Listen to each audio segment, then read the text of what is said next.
So what do we really know about Jesus? The man or the myth? Unfortunately, what the majority of us know about Jesus is only a tiny portion of the truth, and unfortunately, the majority of us don't care to uncover the rest. But I personally feel that we must uncover the whole truth of Jesus' life and his teachings in order to guide our planet into a better future. We must all have a better understanding of history, mythology, and spirituality as a whole, how it all connects, and how we can use our history to guide us to inner peace and salvation. It is difficult to know whether or not Jesus was a man or just a myth, but for the sake of simplicity, we'll go with what the majority of us agree on, that Jesus lived in the flesh as a human being. So to uncover the truth of Jesus, we must first have an understanding of the time in which he lived and died. It is believed that Jesus was born in Bethlehem of Galilee at the beginning of the 1st century CE. We know that this was the very epicenter of the Judeo and Greco-Roman world.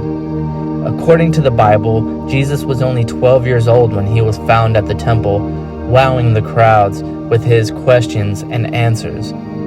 This was the last thing we heard about him until he returns and appears to John the Baptist as a grown man, roughly around 30 years old. So what happened to Jesus between the ages 12 and 30? Many scholars believe that Jesus began to travel the ancient world on a pursuit of knowledge and understanding. Some say he went back to Egypt, even as far as Ethiopia. Many believe he went to India and studied with the Hindus and Buddhists. It is also believed that he went to Athens in Greece and participated in the Eleusinian mysteries. I happen to believe in all three theories.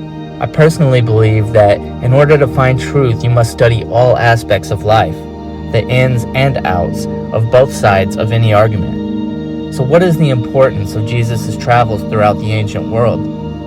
Well, he was finding his godhood through many ancient practices. Now, I'm not saying Jesus worshipped many gods, but I am saying Jesus understood the myths and how they open us up to an overall understanding of life, death, and spirituality. Jesus returned to Galilee and began teaching all he had learned in his travels, teaching all who would listen that our bodies are temples and the kingdom of God resides within. Finding and accepting this truth is the only way to salvation in life and in death.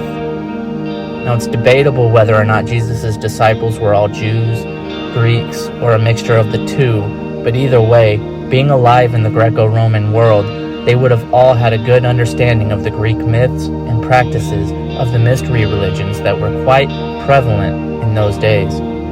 When I say mystery religions, I am talking about the Gnostic cults of the ancient world, the cults of Dionysus in Greece, the cults of Osiris in Egypt, and the cults of Mithras in Persia.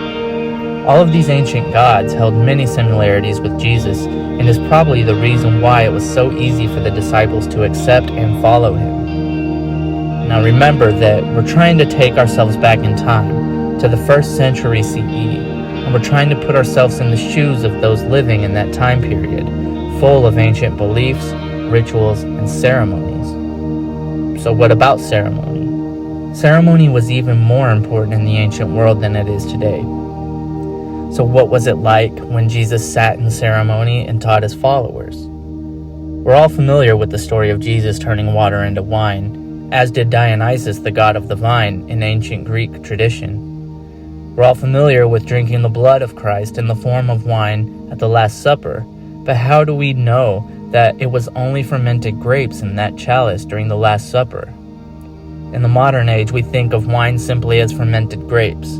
We think of beer as hops, barley, and yeast, but in the ancient world, they added all kinds of plants and fungi to these alcoholic beverages. Now, let's not be childish. Let's not be so foolish and sheltered in our ways of thinking, and let's all accept the fact that the consumption of psychedelic substances has been occurring for thousands of years before their rediscovery in the Western world in the early 1900s. With that being said, the Eleusinian Mysteries was an ancient ceremony that existed 1,000 to 1,500 years before the birth of Jesus and for roughly 300 years after his death.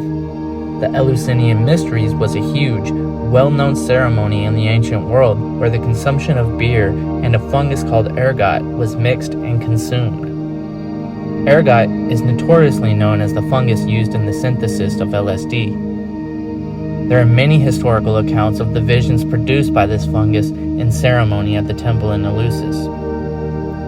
Even the great philosopher Plato partook in the mysteries and wrote about the visions he had. Anybody who was anybody in those days made the pilgrimage to Eleusis and drank the psychedelic brew.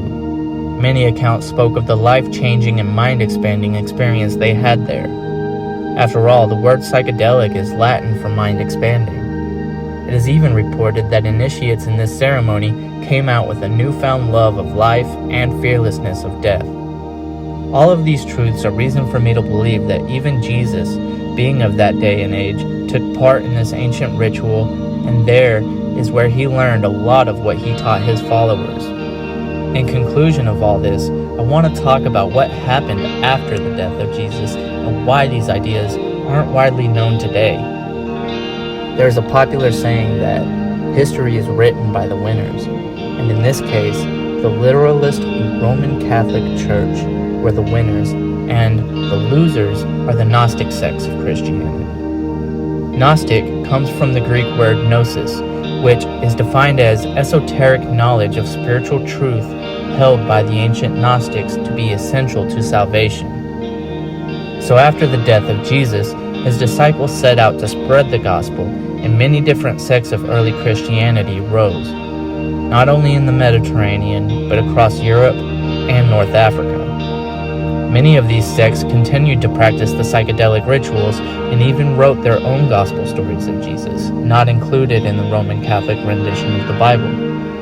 Many of these books were lost and found in Egypt, outside of Nag Hammadi, and are commonly referred to as the Dead Sea Scrolls or the Gnostic Gospels. Unfortunately, few people know of these lost Gospels written by subsects of Christianity, and that's because they were all weeded out and destroyed by the literalist Christian churches.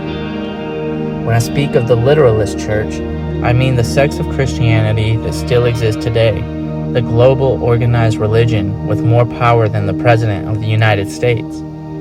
The ones who use their power as a manipulative force to control the masses.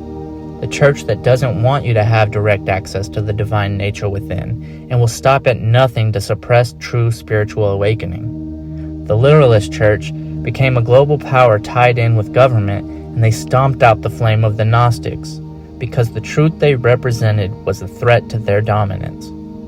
But despite the efforts of the church to eliminate true spirituality from history, Gnosticism has survived.